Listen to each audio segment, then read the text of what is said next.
Nous sommes de retour dans votre émission, toujours au Salon international de l'agriculture.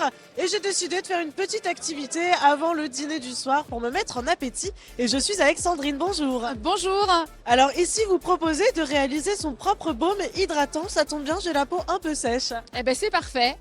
Et donc comment ça fonctionne? Parce que c'est vrai que ça a l'air assez simple, entre guillemets. En fait, pour avoir un baume hydratant, c'est assez facile. Il suffit d'aller chercher des matières végétales de qualité.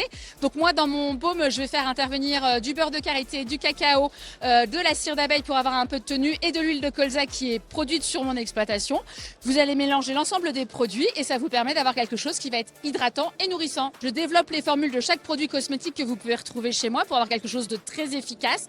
Et je les fabrique effectivement sur l'exploitation où on a créé un atelier, un laboratoire cosmétique. Et donc le laboratoire est délocalisé ici aujourd'hui. Comment on fait? Quelles sont les étapes pour créer son propre baume hydratant? Eh bien, tout d'abord, on va reprendre la recette qu'on a initialement parce que j'ai donc une recette pour chaque formulation que j'ai créée. On pèse chaque élément. Je vais les faire fondre et après, nous allons pouvoir les mouler pour pouvoir les laisser refroidir.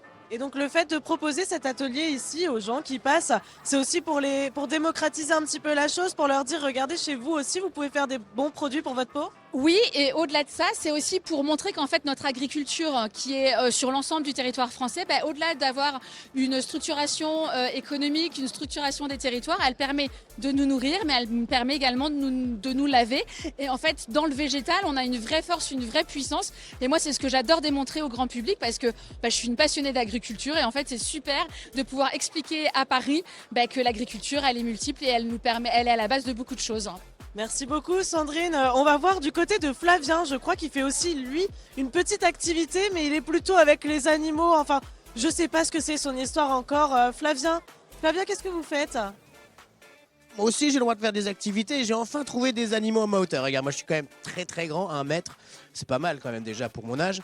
Et justement, là, j'ai des chevaux de trait, ardennais, et c'est important de le préciser, puisqu'on a aussi des animaux d'exception dans le Grand Est. Alors, Jean-Nicolas, est-ce que vous pouvez me présenter un petit peu cette race? On voit que c'est des animaux quand même impressionnants. Ils sont quand même très volumineux, je trouve, ces chevaux-là, par rapport aux chevaux tout fins qu'on connaît, les chevaux de course, par exemple, non? Oui, c'est vrai que par rapport aux chevaux de course, c'est quand même un peu plus gros.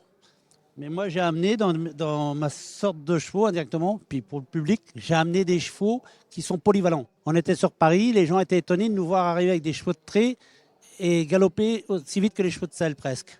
Mais pas sur des grandes distances, faut être franc. Alors, comment elles s'appellent toutes les deux? Parce que je crois que c'est des sœurs. Oui. Elles pourraient peut-être presque nous dire leur prénom, parce qu'elles ont envie de se mettre devant la caméra. Il y a Léa qui est avec nous, qui est en train de panser les chevaux. Comment elle s'appelle, celle avec qui t'es? Fuchsia, Fuchsia, ok. Et quel âge elle a, Fuchsia, tu sais?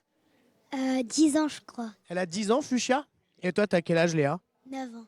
Et voilà, elles ont le même âge presque. Et la deuxième, elle s'appelle comment? Eclipse. Eclipse et Fuchsia. Pourquoi vous êtes présents finalement ici au Salon de l'Agriculture? Parce qu'on a réussi à se qualifier à Vittel en utilisation. Ça nous a permis de pouvoir venir. C'est quoi l'utilisation, rapidement? C'est une épreuve de traction. Il faut faire une belle traction, faire un beau marathon et puis une maniabilité. Vous, c'est une histoire de famille, ça fait des générations et des générations que vous êtes dans ce domaine-là. Le domaine des chevaux, oui, ça fait des générations. Merci beaucoup à vous, Jean-Nicolas. Tu vois, moi, Marie, je vais essayer de monter peut-être dessus, mais tu vois, il me faudrait un escabeau presque pour monter. Non, non, si je monte dessus, moi, je tombe, je m'en relève plus jamais. Vous voulez que j'essaye? Oh, bon, vous savez, si je suis tout blanc... Non, si je vous monte dessus, je vais vous faire mal. Non, mais en fait, je dis ça parce que j'ai peur.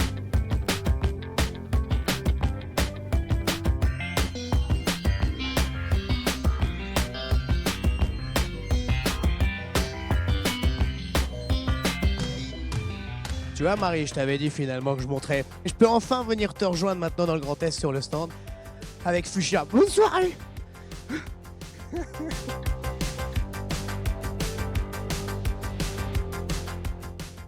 Je suis maintenant avec Béatrice Moreau. Bonjour Béatrice. Bonjour. Alors, on est ici sur le Salon international de l'agriculture, toujours un grand temps fort pour la région Grand Est. Quel est l'enjeu finalement sur ce salon?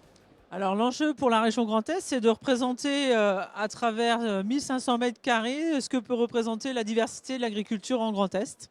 L'agriculture, la viticulture et la forêt en Grand Est, c'est 86% de notre territoire.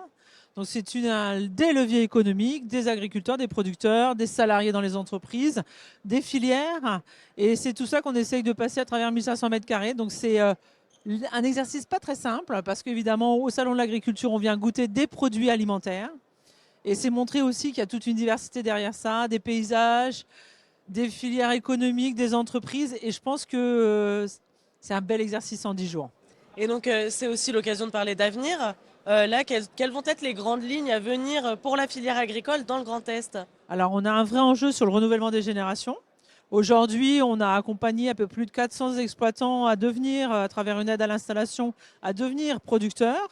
Donc, il nous faut continuer dans l'exercice et à avoir plus de producteurs sur nos territoires parce que demain, dans les 5 à 10 années à venir, on a vraiment une exploitation sur 2 qui va passer la main, c'est-à-dire des gens qui vont être en âge de retraite.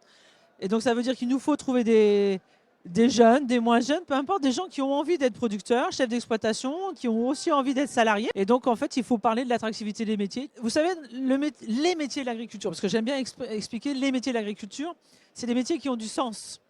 Quand à la fin, vous dites j'ai fait quelque chose, un exercice qui permet de parler alimentation, qui permet de parler cosmétique, qui permet de parler ameublement quand on est dans la filière bois, et bien tous ces métiers-là, je trouve que c'est des métiers qui ont du sens parce que c'est des choses qu'on peut faire localement, transformer localement, utiliser localement. Et je trouve que pour quelqu'un qui se pose la question peut-être d'une reconversion ou d'un simple exercice quand on est plus jeune de trouver un métier, les métiers de l'agriculture, les métiers de la viticulture, les métiers de la forêt sont des métiers avec un avenir vrai.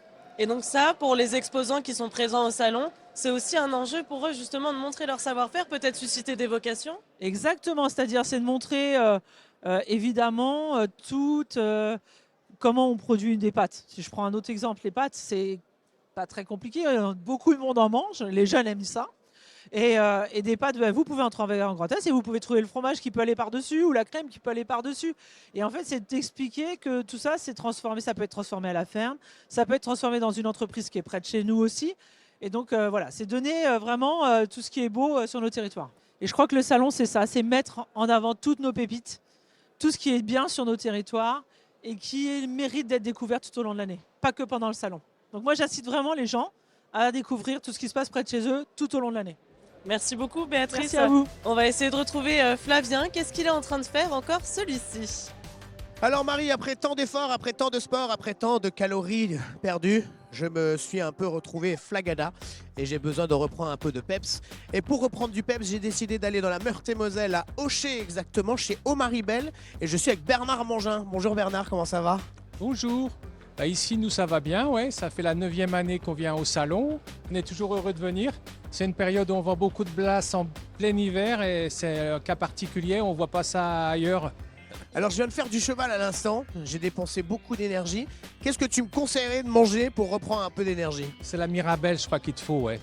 La Mirabelle, Mirabelle, le le fruit trou d'or lorrain. lorrain. Alors le trou lorrain, c'est sorbet Mirabelle avec un peu d'eau de vie de Mirabelle. Ouais. Et ça devrait bien te Ça va remettre me un petit coup de requinquer. boost. Ouais. Et vous proposez quoi avec Omaribel exactement sur le salon de Eh l'agriculture? ben, nous, on est producteurs de fruits bio à Aucher.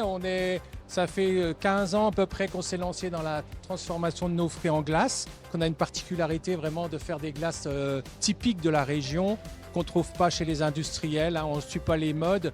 On fait vraiment des produits que les autres ne font pas. On fait de la groseille mentée, on fait de la quetch, on fait bien sûr de la mirabelle.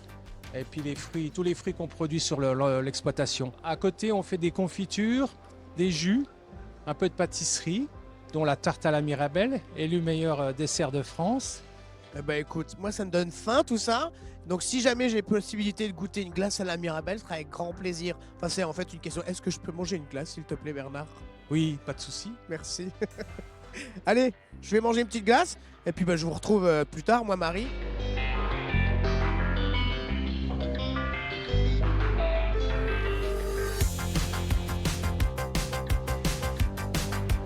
Bah Flavien, moi je suis passée au salé, hein. Je suis déjà au dîner et quoi de mieux qu'une bonne choucroute pour se mettre en appétit et pour se caler le ventre. Bonjour Sébastien. Bonjour. Alors ici nous sommes sur un stand typiquement alsacien avec de la choucroute, le plat typique de l'Alsace. Alors oui, on est effectivement sur notre stand de la Maison Le Pic, entreprise familiale alsacienne depuis 5 générations basée à Meistratzheim en Alsace. Et oui, c'est de la choucroute, mais pas n'importe laquelle. la choucroute d'Alsace IGP crue ou cuite, pour laquelle on vient d'obtenir une médaille.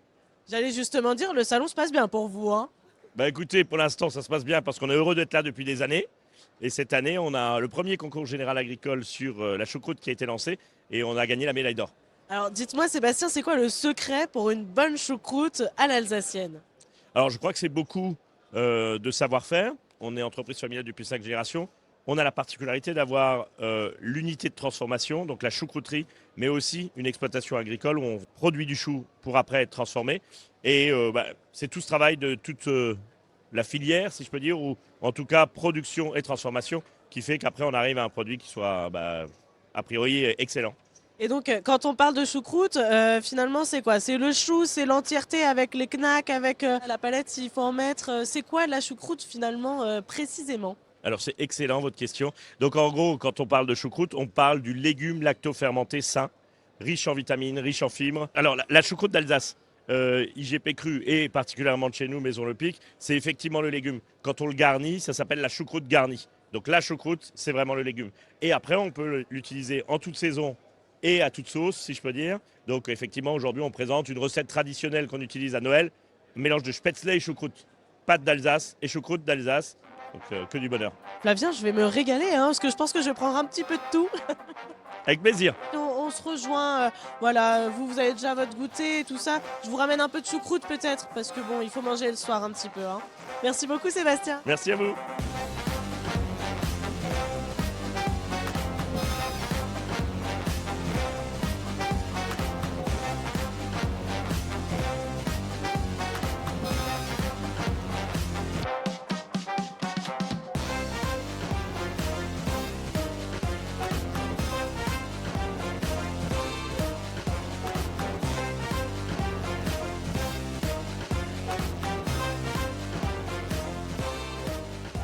Bon bah je sais pas toi Flavien, mais moi j'ai quand même bien mangé là au salon de l'agriculture, hein. Ah, c'est une bonne petite entrée. Franchement, c'était pas mal. Ouais, je pense que T'as encore faim là? moi, je pourrais manger tout le temps, tu sais.